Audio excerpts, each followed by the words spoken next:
Yeah, that's me. And I'm Gail Barker, also a member of the faculty development team, as well as a front of room leader. And I'm thrilled to be with you all today. Yeah. Awesome.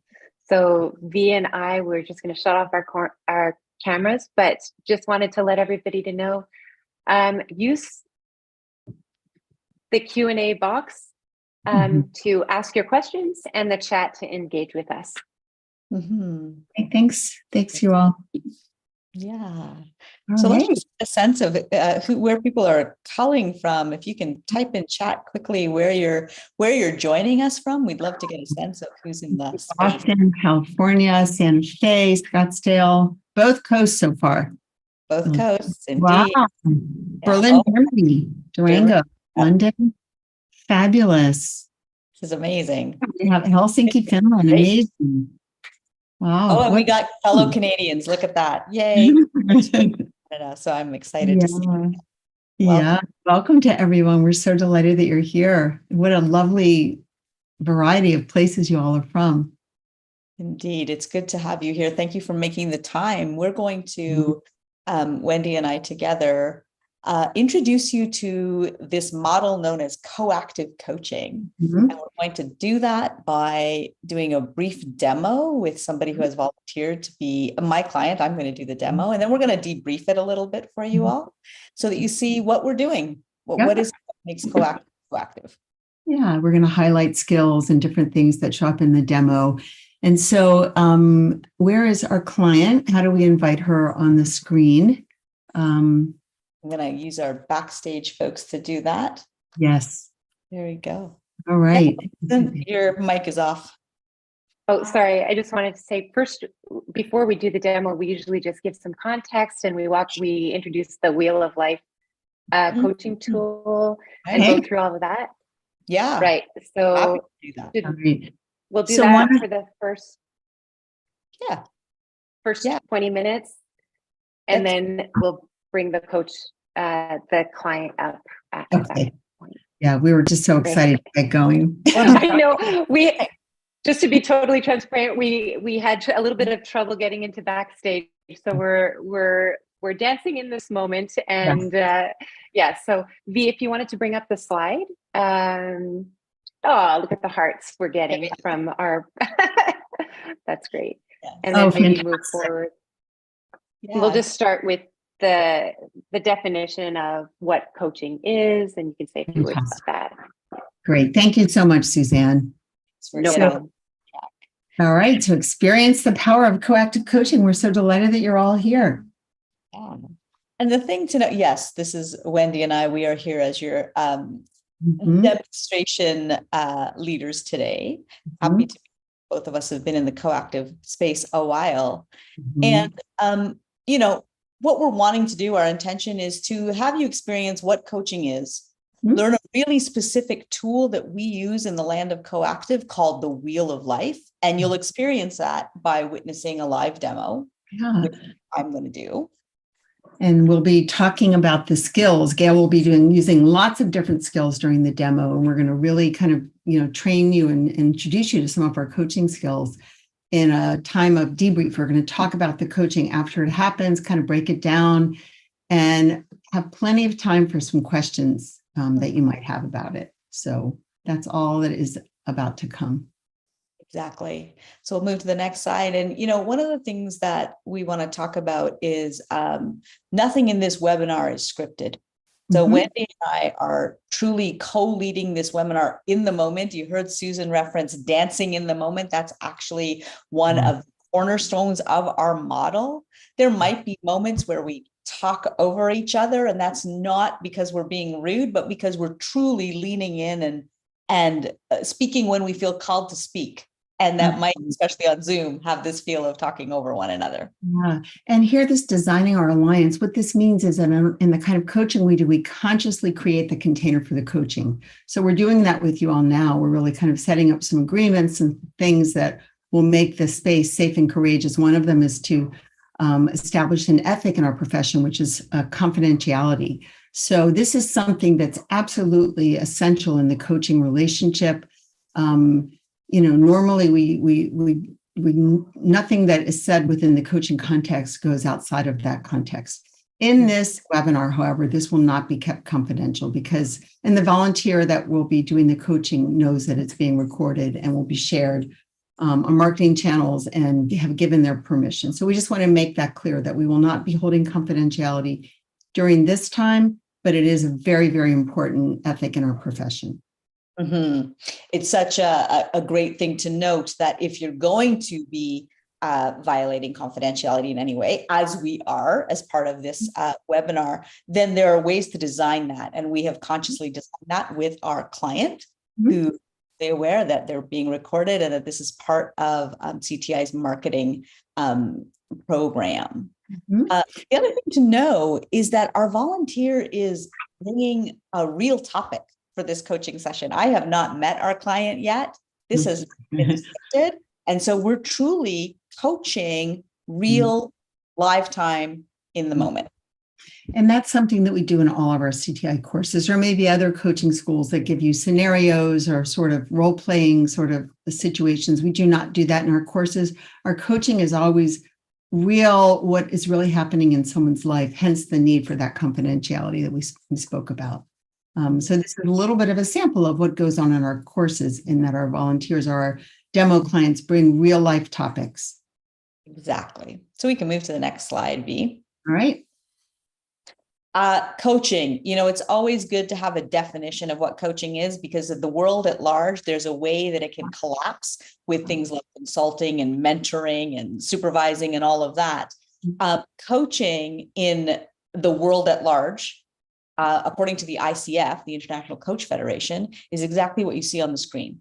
It's partnering with individuals in a thought-provoking creative process that inspires them to maximize their personal and professional potential.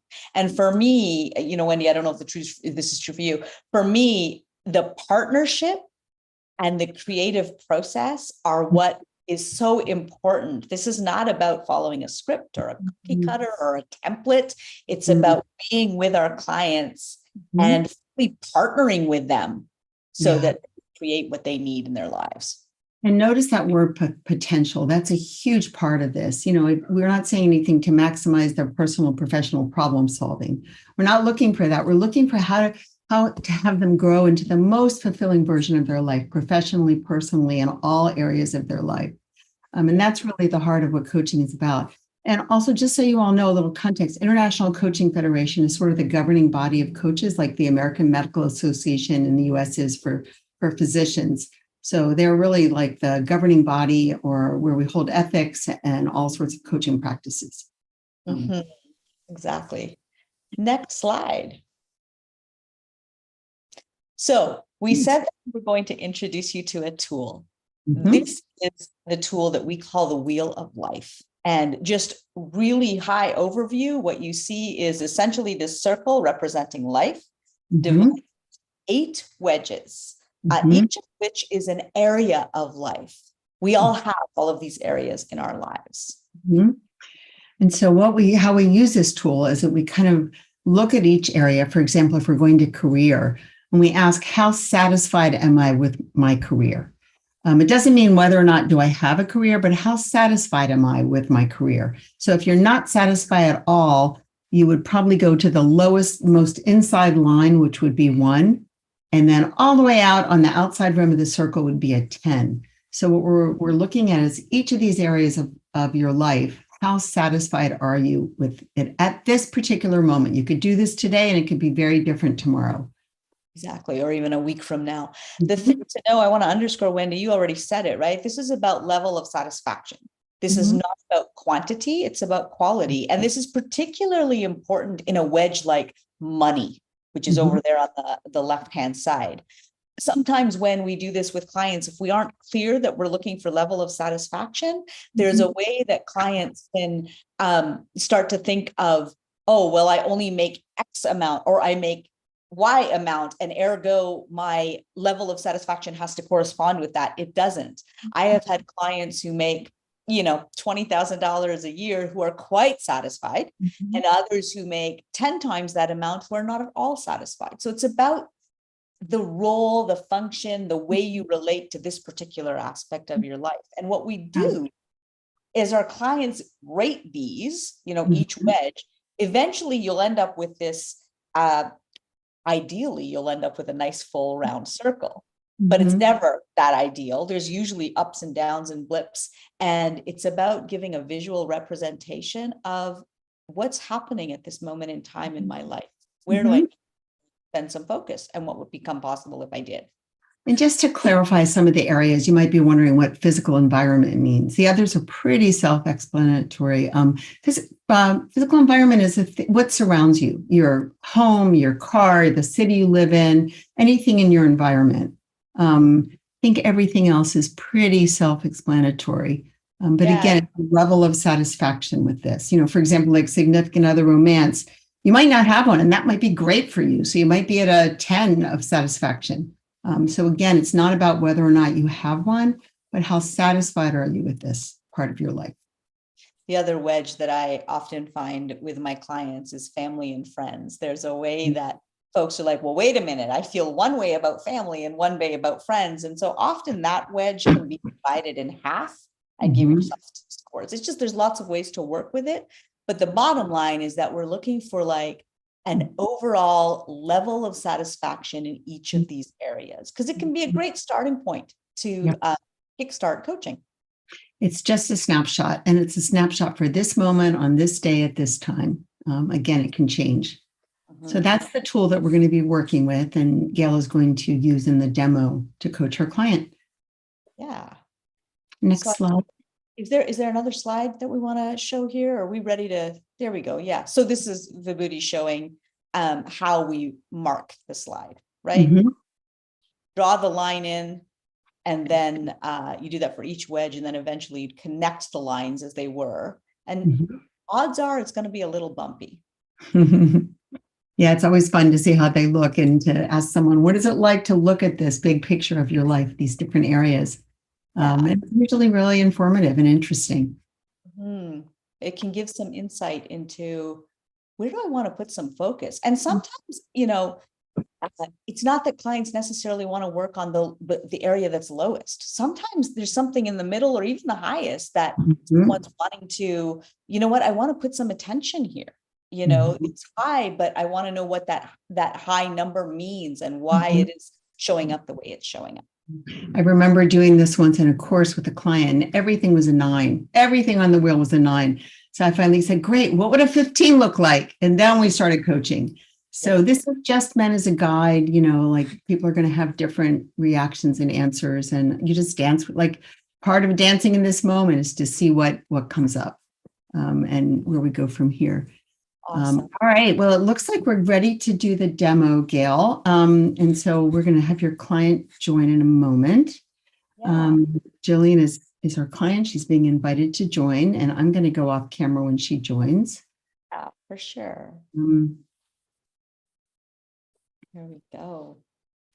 Jillian, thank you for to be my client. I'm going to ask you to come on camera if you can. Turn your camera on.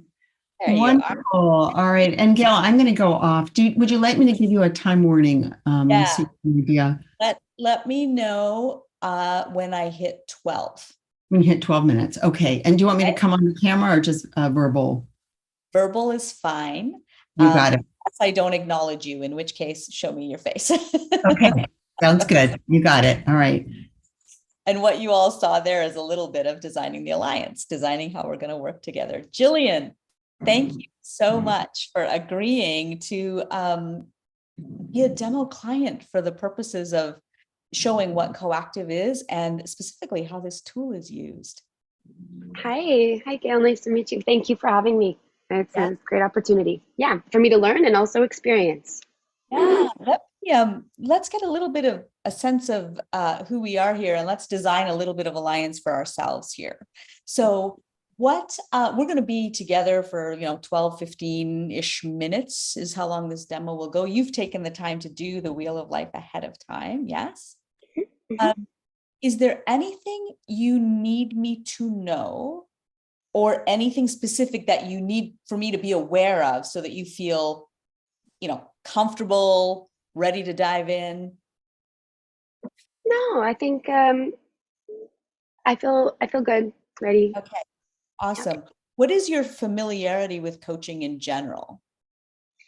I've been a client of coaching for around relationship coaching Okay. in the past, and now I'm curious about the process and different entry points and how it kind of works.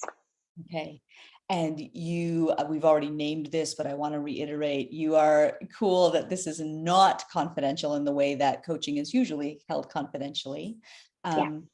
If by chance we end up going somewhere and I like ask a question that you don't want to answer, please feel free to say that and we can go down another path if need be. Okay. The only other thing I want to ask, because it's important for me, is so I am here as a woman of color in front of you, Canadian by nationality. Is there anything you need me or want me to know from an identity standpoint that would be important for the coaching that we do? Mhm. I mean, first of all, that's a great invitation. Thank you for that, for this question. I'm not going to be talking or sharing anything that's particularly uh, super close. So it's more of a, it's more, there's more, it's a container. So I Yeah. think uh, if we were working together and on different subjects, yeah, for sure, we could get into Okay. that, but Cool, we're cool. good. All right, awesome. If by chance something comes up, because sometimes that happens, right? Hmm. If it Hmm. does, and you feel like, gosh, I really need you to know this about me, please feel free to like pause and let me know. And if anything comes up where you're like, I don't like that question, let me know that and I'll change it. Okay, thanks, Gail. Will do. Awesome. Yay, thank you. Okay, so you have filled out your wheel of life. And these 8 areas: physical environment, career, family and friends, significant other relationship, fun and recreation, health, money, personal growth. Which of those areas, I mean, I could take some time and we could draw the whole thing out, but in the interest of time, I actually want to just dive in and ask you, what is the wedge that you want to work on and what is the score that you gave it? The wedge I want to work on is career, Okay. and the score I gave it was 5. 5. Okay, so like right in the middle. Okay. Yeah. Say a little bit about 5. What does 5 look like, feel like? What gives it a 5? So it's a 5 because there's a sense of, I have a sense of inadequacy around how much I'm producing and putting out. I'm a freelance artist, so there's a lot of freedom in my schedule and in how much I focus on different things. And so I'm finding some difficulty creating discipline and boundaries and also, I guess, like faith a little bit around a specific project. Okay, so I'm hearing a couple things here. One, use the word faith, and I'm hearing like confidence in producing results. Yeah. I'm also hearing like a lack of clarity around what needs your attention and when and how to do. Yes. So does that sort Yeah. of feel like the space? Okay. And ideally, where would you like to land by the end of our time together today? Knowing that we've only got, I know. teenage minutes. Where would you like to, ideally? You know what? I think it's like just maybe this is not even, maybe this is already a no-brainer, but I think just being like witnessed in that, in betweenness, in that tension of like not feeling like I'm doing enough, but also trusting that I am, and that this is I'm in it. Right. Interesting. So the way you just described that, I really got like, it feels like almost like an elastic band stretching. Like on the one hand, you're right where you need to be. And on the other hand, you're like, oh my goodness, what is happening? Like there's this tug. Does that feel true for you? Yeah, and there's a real call for like accountability for myself. And I'm good at showing up for other people, but when it comes to me, I have some difficulty around that. So that's kind of the practical, I think, side of the Right. belief piece. Right. Say a little bit more about accountability to yourself. I'm curious about that. What is accountability for you? It's honoring deadlines, honoring whatever comes up in the day, in the moment. And I think celebrating the wins, but also a big part of it is like making realistic timelines, setting realistic goals. Ah, what does it mean to be realistic? There's something about there being grace and really, I think, evaluating all the things that are happening in my week and saying, realistically, how many hours are you going to get to spend on this? And what is going to be the outcome of that? And I have a tendency to set totally unfeasible goals. And so then by the end of the week, I'm like, you didn't do it right. You didn't work enough. I have a hard time resting, relaxing because. Sounds like you've got, I'm going to use the word inner critic in coactive yeah. we call it saboteur. You've got a voice that likes to like make you wrong. She's loud. She's loud. She's loud. Yeah. And so what do you want to do with her for the next like 7 minutes or so? Because she may well want to show up even here. What do you want to do with her just for that time? I guess invite her in to listen and like find some softness. Yeah. So it's sort of like, does she have a name? Jessica. Jessica. Okay. So will you just, in your words, in your voice, invite Jessica to just, take a seat and watch rather than talk? Will you do that audibly? Yes. Jessica, I invite you into this moment to take a break and just listen. Yeah. We're all in this together. I almost hear like a thanks for showing up and I can do this. Yeah.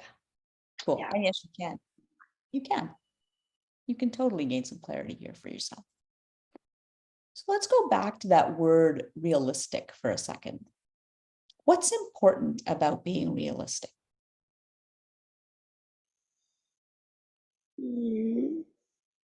It's important to be realistic so that I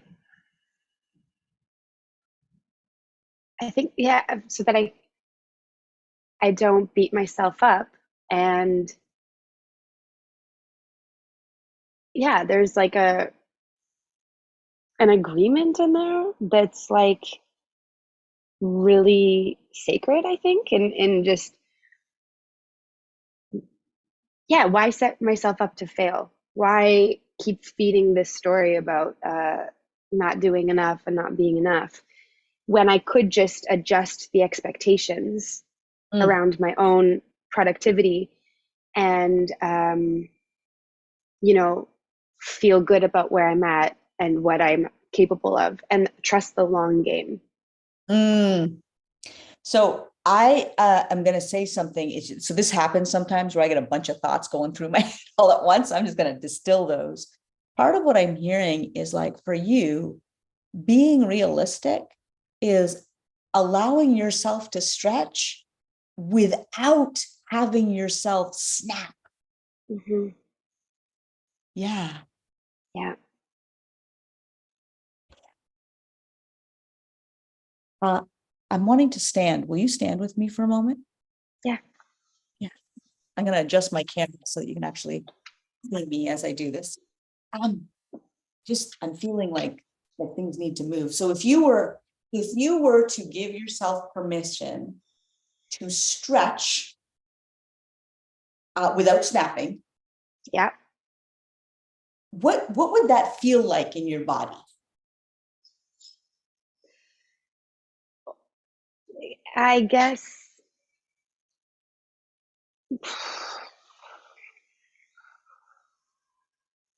Like stuff's just moving as you do this. but it's not uncomfortable because it's within my reach. It's Yeah. like in my zone. Yeah. There's a way that when you can let yourself stretch, you can actually see and feel the depth and breadth of your capacity. Yeah.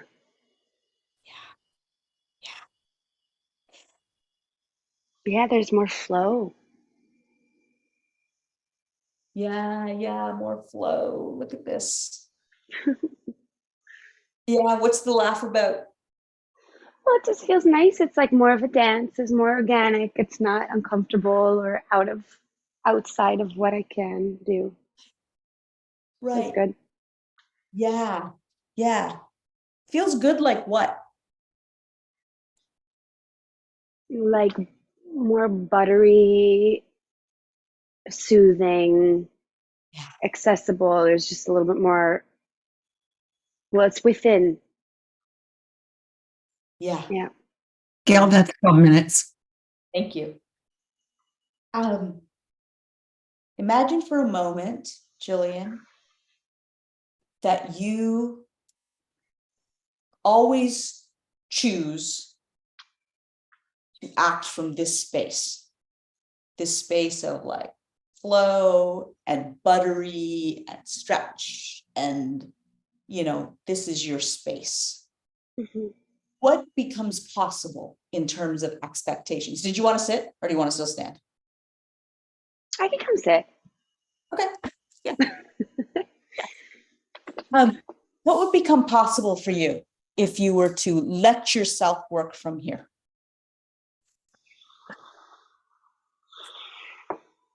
I think what becomes possible is doing both the open and like tending to.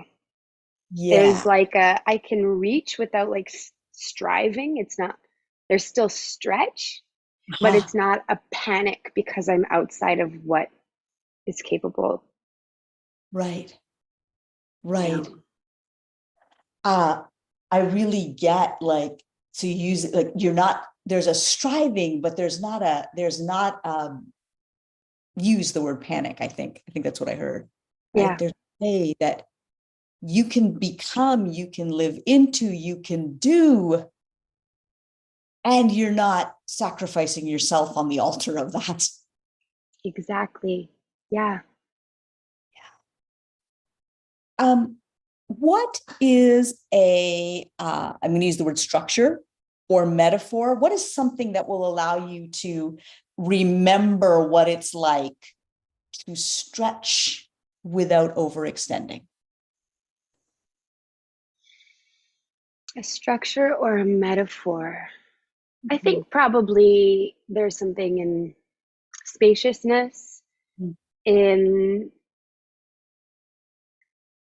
maybe actually scheduling little moments of stretch in Yeah. between like work periods and being like, okay, this is a 5 minute, let's just get back in the body and remember what's within reach and that Yeah. this is what's meant, I don't know, just doing this, I guess. Yeah. So you could actually schedule some physical stretch breaks into your day, Yeah, into your work time. Does that feel like something that would serve you? for sure.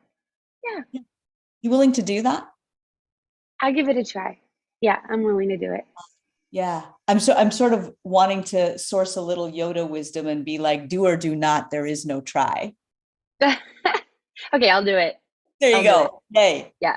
Yay. Here's what I know. We have only been together for what, 10 minutes here, 15 max. And yet just by watching you, I am so aware that you have a level of self-awareness that will actually serve you brilliantly as you allow yourself to feel, stretch, not snap. Mm, Uh, you actually know what you're capable of, and you also know what you need. yeah. Yeah. Thank Yeah. you. You're very welcome. You can do this. I already feel the stretch and snap is just there. It's almost like I could put I could literally hang an elastic around my desk and be like, don't forget take a moment if you get there, if we get snappy. Yeah. That is like the golden nugget that I'm taking from this. Awesome. Mm-hmm. Thank you so much for volunteering, for making yourself vulnerable and like being willing to be in this space with us. It's been a gift. Thank you. Thank you for your guidance and witnessing, Gail. I appreciate it. You're welcome.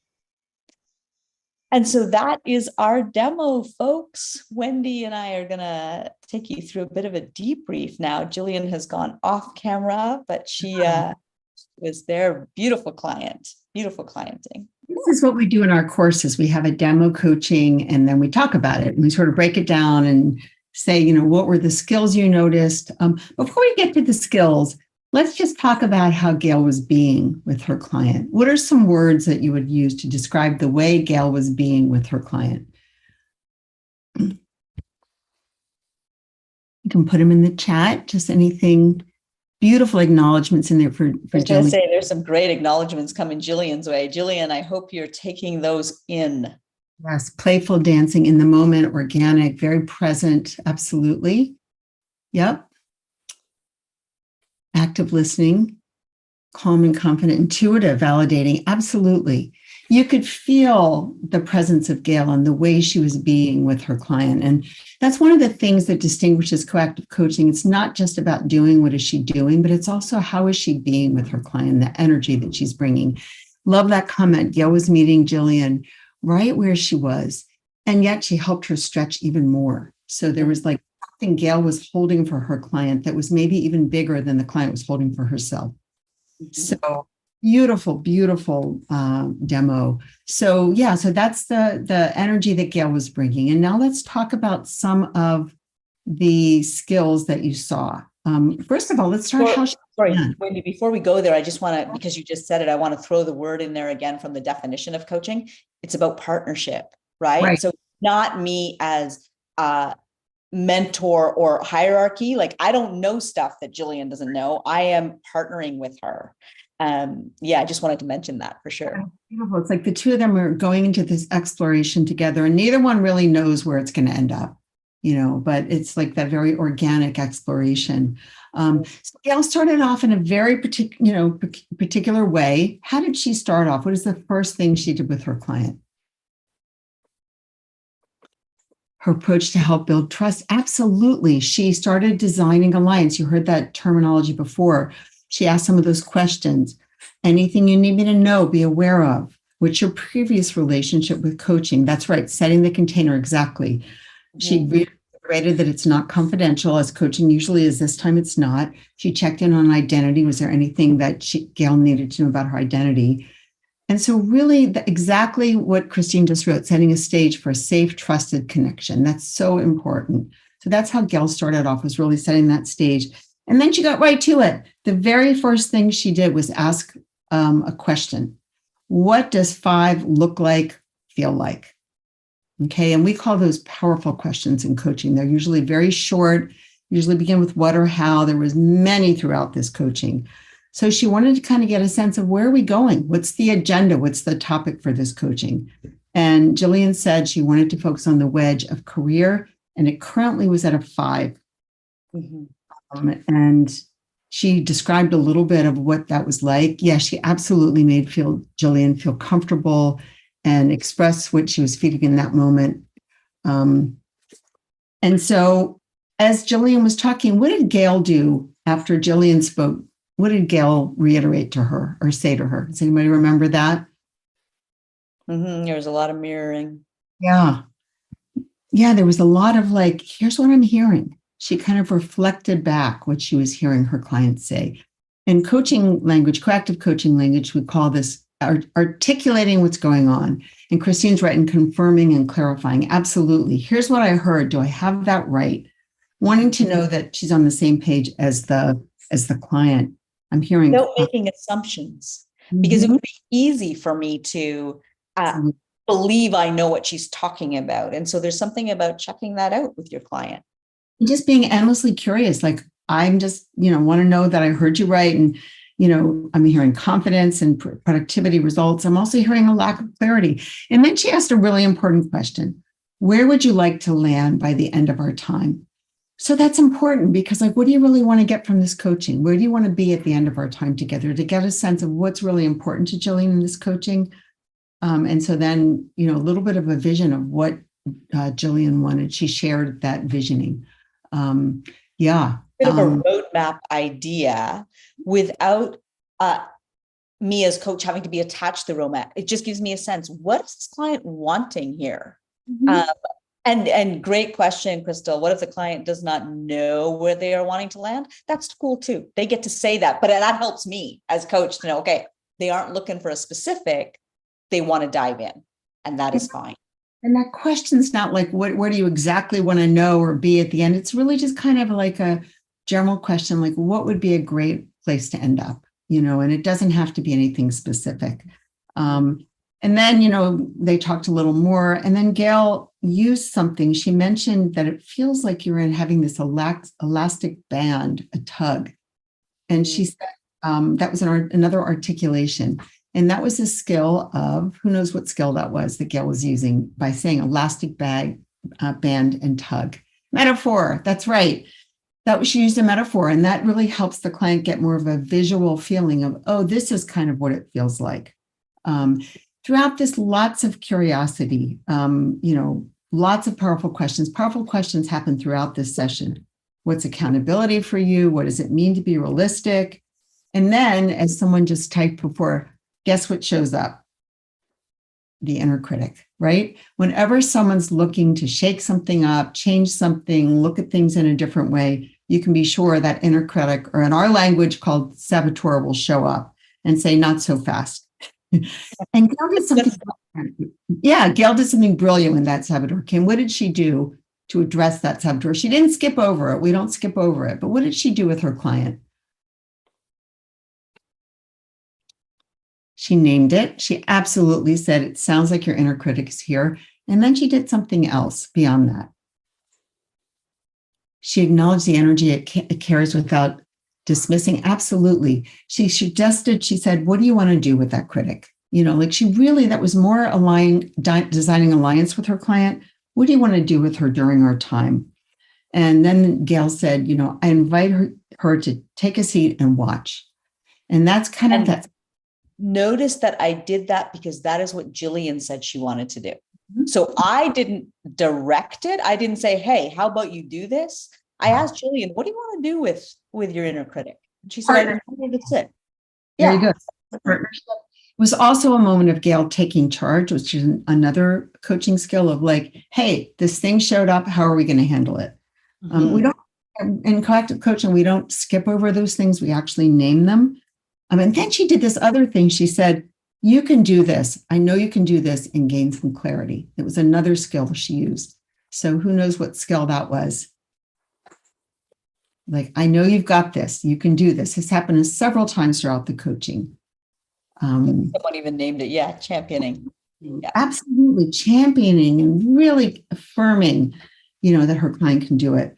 Then when they circle back to the realistic, and Gail was really transparent at that point. She said, I get these ideas, or I get these things in my head, and I just kind of put them out there. Again, really designing with her client and dancing in this moment. So what was coming up for you in that moment, Gail, that you... Yeah, so it often happens for me where like 5 thoughts collide as one, right? So rather than going silent and having my client feel like I've abandoned them, I just name. So I've got 5 thoughts or 6 or 7 like happening in my head. And so give me a second to distill it, and then that allows me to be clear. Yeah.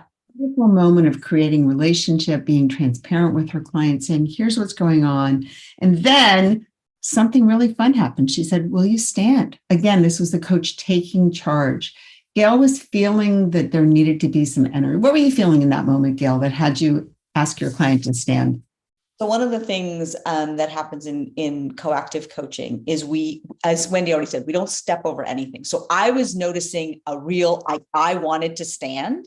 Mm-hmm. And my experience tells me that if something's happening in my body, it's likely happening over there. And so I said, I am feeling the need to stand.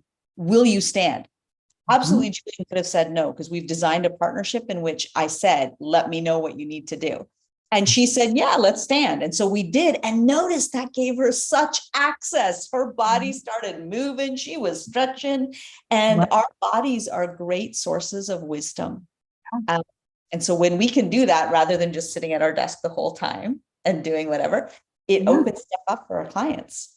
There's a little bit of intuition, I'm guessing you also felt. Yes. You to move. Yeah. So there was a clear request, will you stand? She didn't say, do you think maybe you could consider standing? She was like, will you stand? Very short, direct request. And the client was like, let's go. And then beautiful, powerful question. If you were to give yourself permission to stretch without snapping, what would that feel like? Really? And they started playing with that embodiment, and there was all sorts of stuff going on, mirroring. What did you notice? Using the body to explore, right? All of that. There was some beautiful mirroring going on, some beautiful movement. And even in the moment when the client laughed, Gail didn't skip over that. She's like, what's that laugh? What's that laugh about? Again, there's information always coming from the client, and Gail is noticing and articulating, oh, there's a laugh. What was that about? That was a beautiful moment. And it could have been about nothing. I mean, sometimes, I know I do that. Sometimes I'll like laugh for no reason that I'm aware of, but I just laugh. But by asking, it gives your client an opportunity to reflect for a second. Why am I laughing? Is there something there? And if there isn't, that's fine. And if there is, that's fine. And it opens the door either way. I think it also allows the client to really be seen. Like, you're really seeing me. You're seeing all parts of me, which is so important. And then there was this beautiful invitation from Gail. Imagine that this is your space. If you let yourself work from here, what becomes possible? This is really the heart of coaching. If you give yourself this permission, what will open up for you? What becomes possible? And that was a beautiful sort of visioning question for her client. And again, some more articulating, I'm noticing there's a striving here, but no panic. You're not sacrificing yourself. There's that. Yeah. And in the end, again, she's making it real. What is something that will allow you to stretch without overextending? Again, she's throwing it back to the client. What do you want? What do you want to claim for yourself? What do you want to design? She said, maybe a structure. Is there a structure that you might use? Gail didn't say, I think you should do this, this, and this 3 times a day, or I think this is where you should go. But she gave it to her client and said, what is something that you can do? And that's when the client brilliantly came up with her stretch. And then she kind of said, I can try to do it. And what did Gail say in that moment? I can try to do it. What did Gail say in that moment? Does anybody remember her words? Yoda was there as well. That's right. Yoda was there. Yeah. Anybody remember those words that Gail said? And I thought this was fabulous. There is no try. So she's keeping it real. Like, trying is great, but that's not what this is about. Are you really willing to do this? And client said, absolutely. So Gail ended this beautiful, beautiful coaching with this acknowledgement about the awareness that she knows she has a level of self-awareness and also championing her. You know what you need. You can do this. So really lovely, really, really lovely coaching. Thank you. Jillian was a very open client, admittedly, and even clients who aren't quite as self-aware. These are the questions, right? Those open-ended questions. What's possible for you? What are you longing for? All of those sorts of things. They're probing. They help the client to sort of expand their awareness. And they're short. Did you notice none of these questions were more than about 5 to 7 words? They were very short.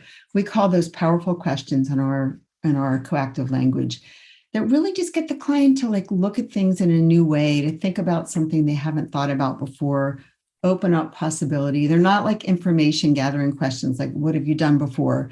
But it's like, what's possible now? So taking her towards that vision, that dream of the future. Same thing with Gail's articulations, not overly wordy. She didn't go on and on. I'm seeing this and this. Very short, really designed to let the client feel seen, heard, felt, and that they were on the same page. Remember, that was something that Jillian named right at the beginning in terms of what she wanted was like to be witnessed and seen And, Yeah.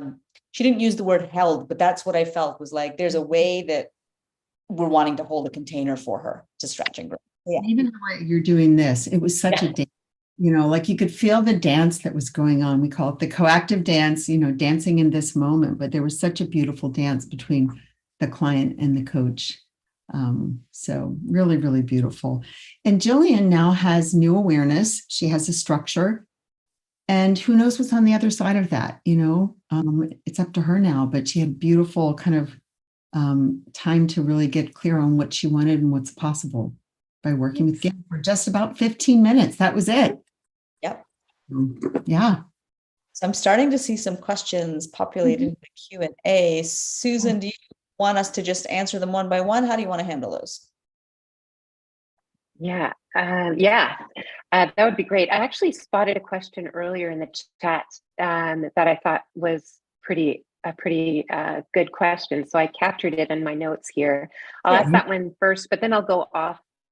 If you want me to stay and read them, that's great. But you see that there's a Q&A box. Do you have access to that as well? Yeah. I see So the question that came up that's not in the Q&A box is, how about when a client has high expectations of where they want to land in the session? So you can imagine, what happened, like what could happen to a coach. And so if you could talk a bit about that. That'd be great. Yeah. So part of our job as coaches is to manage expectations, right? So if a client comes in and says, I'm making this up. I don't know. What would be a big expectation? I want to resign by the end of today, something like that. Clients are at choice for what they do. Mm-hmm. And our job as coaches is to simply be aware of what they're longing for. So if a client comes in and says, I want to, and they name what I feel is a big expectation, I get to name that back and say, that feels like a big expectation. And we'll get to where we get, right? 30 minutes, we'll get to where we get. What would you say, Wendy? That's sort of my thoughts around that. It's like, there's no guarantee of like, we're going to get to, we're not here to like figure out strategy and solve problems. And we have one of our cornerstones of our model is that we hold our clients naturally creative, resourceful, and whole, which means they don't need fixing. They have the answers within themselves. Our job is to ask them the questions, articulate what we're seeing, help them sort of peel back the layers of the onion, if you will, so that they can get to their own brilliance, with our support, acknowledging and seeing them along the way. So that's what I would add.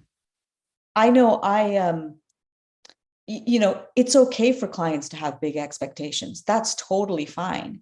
And ultimately, how they achieve those expectations is up to them, right? As you just said, Wendy, we're not there as problem solvers. It's the difference between coaching and consulting. We are there to support our clients in finding their resources so they can do what they need to do. And that's what's so fabulous about coactive coaching is there's so many tools at our disposal as coaches, acknowledgement, articulating, powerful questions, using metaphor, all these wonderful things, visioning that we hold with our clients to help them sort of find their answers. And, so do we get that one pretty much? Is that a good answer for everyone? Great. That's great. And we have more questions coming in, so we can move on to the next one.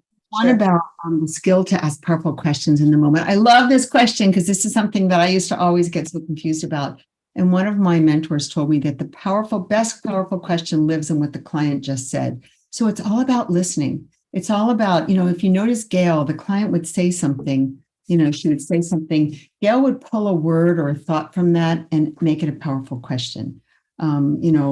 What's accountability for you?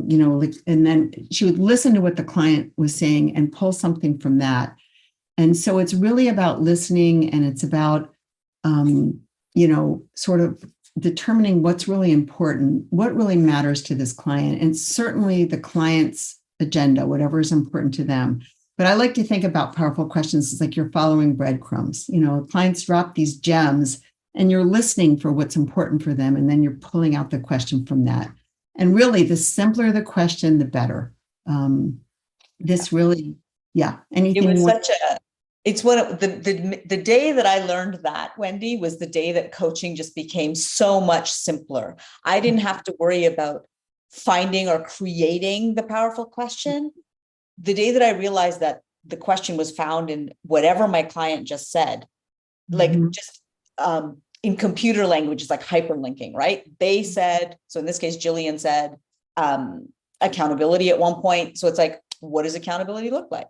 They just use the word stretch. What does stretch mean for you? You know, like I get to pull off of them rather than trying to figure it out. Yeah, absolutely. You're really listening and you're pulling the threads that they're offering. So, so other questions here? What got you to go into coaching as a profession? How about you, Gail? You want to start? What got me to go into coaching as a profession? I was introduced. So here's the short version. I was introduced to coaching as a requirement for a job that I held in nonprofit. I landed in a coactive fundamentals course. Well, at the time it was called CCC. Watched what was being done and just knew that this was it. Which sounds very hokey, but to go into more details than that would take far more time than we have. And it was just a knowing that this was right for what I needed to do. And so, helping people grow is what I'm all about. Helping leaders find paths of ease and not sacrifice their life on their altar of their leadership. That's what I want to do. And coaching is what helps me to live that. What about you, Wendy? Yeah, I was in corporate banking and public relations, and then I took a break. I had children and I was looking to get back into the job market. And honestly, somebody invited me to an information night about coactive coaching. I didn't know anything about it. It was like a night out away from the kids. I went. I just was so mesmerized by the way the leaders work together, and I saw coaching demos, and it just struck me as such a powerful way to help people and to be of service and to help people really start getting clear on what their vision was. And so I started working with a coach, and I really experienced the power of coaching myself. And after that, a little while, I was like, well, I want to be a coach. And that's kind of how I started. And I started part-time. It's just grown since then. It's been amazing. Yeah. Amazing. But everyone's got a different story of how they found it, but they're all powerful journeys. Cool. I'm noticing questions popping in both spaces, like Q&A and in chat. So one of the questions here in chat is how many of these skills would we learn in our coactive training versus needing to have naturally in our skill set? You will learn all of them in your coactive training, and you will be given the opportunity to practice them, because some of you will have some of those skills naturally. Some of you will have others that feel like a stretch. And so you're given the opportunity to practice, and they're there, you've got them. It's just building them so that they become second nature. Absolutely. And that sort of ties in with this question. There was such a flow. When of your coaching career practice did that start to happen? It felt very awkward at first. I remember writing down lists of powerful questions and, being very tethered to that my first, year or so. After I stopped trying to look good, and after I made my client more important than me looking good as a coach, that's when it started to flow. When I really started to trust myself, started to trust my client. And I also we have this amazing model in coactive coaching. When I really started to trust that model because it has everything I needed in it, that's when the flow started for me. How about you, Gail? Exactly that, right? The moment where I could let go and trust and give myself permission to not when I stepped out of the idea that I had to have the answers and that the client actually, that was the moment that it's right. And actually, if I'm the one giving the answers, I'm no longer coaching. That's a different thing that's happening. So yeah. Very similar. What other questions do we have here? So I see this one in the Q&A. I'm a manager of a large team and often find that I desire and need to coach my team in different ways. What's an effective way to invite people into a coaching scenario? So transparency is key, right? If you're trying, one of the fundamental elements of coactive coaching is asking permission. That's true in any coaching relationship. So if you're trying to backhandedly coach your team, you're not actually coaching. You're probably advising, directing, pointing, and there's nothing wrong with any of that. But it's not coaching. And so for me, transparency is the way to invite folks in. Hey, would love to coach you around this. Is that something we can engage in? And then we go from there. What do you think? Yeah, there's also a distinction between coaching and being coach-like with people. is one thing, there definitely is more of a contained thing, with a beginning, middle, end, and agenda. But being coach-like means, being curious, really listening to people, listening deeper than just at their words. We train in proactive coaching to look underneath the words of what's really being said. Just being endlessly curious, acknowledging people. So we train a lot of people and organizations how to be coach-like with their employees, with their direct reports, and it makes such a huge difference. So it's not always about coaching them, but about bringing these coactive skills, which I really think are really relationship skills and people skills, to the work and being coach-like as well. I think we have time for one last question. And I see in the chat, Christine asks, Jillian was an excellent client and open. How do you work with clients that are closed off or go off on tangents, etc.? What's your answer to that, Wendy? You know what? You meet them where they are. It's the kind of thing that you would also in coactive coaching. Again, we don't with a step over nothing. So we'd say, I noticed that, I noticed that this is going on. What are you noticing? And how do you really want to be in this relationship? And it would be a place for me to design, to find out if they really want coaching, or they're being told they need coaching, how engaged are they in the process, how I can best support them. So I would go back to that design alliance and get very curious about what they really wanted and what would really be supportive for them. But I would certainly name it if that was going on. And I love that you're saying that, because one of the things that is so important to remember is that this thing that we call designed alliance, it happens at the beginning of a coaching relationship and it's ongoing. The design is not one and done. It happens along the way. And sometimes clients show up and they've been open all along. And all of a sudden there's a resistance that I'm sensing as coach. And I get to name that. Not only get to, I need to. And say, this is happening now. What else do we need to design? What's happened? What's shifted? That sort of thing. Yeah. Suzanne's back. Hi, I'm back. I'm just noticing that we're just coming to a close. So I wanted to let everybody know, if you didn't notice in the chat, that there is a promo happening this month and it ends on May 31st. Anybody interested in learning coaching skills, you can get $150 off the fundamentals using the promo code UNLOCK, all uppercase. And I put the link to the landing page there in the chat. And I just wanted to thank everybody for coming. Thank you so much, Jillian, for being willing to be our client. You were wonderful. Thank you so much. And Wendy and Gail, thank you so much for leading this webinar and demonstrating the power of coactive coaching for everyone here today. It was fun. And thank you to Jillian for agreeing to be our client. I saw one last question in the chat. I just want to name it, which is how big are the classes? The classes are about 20-ish people. 22? 22, somewhere in that range. Yeah. Thank you, everyone. Have a great rest of your week.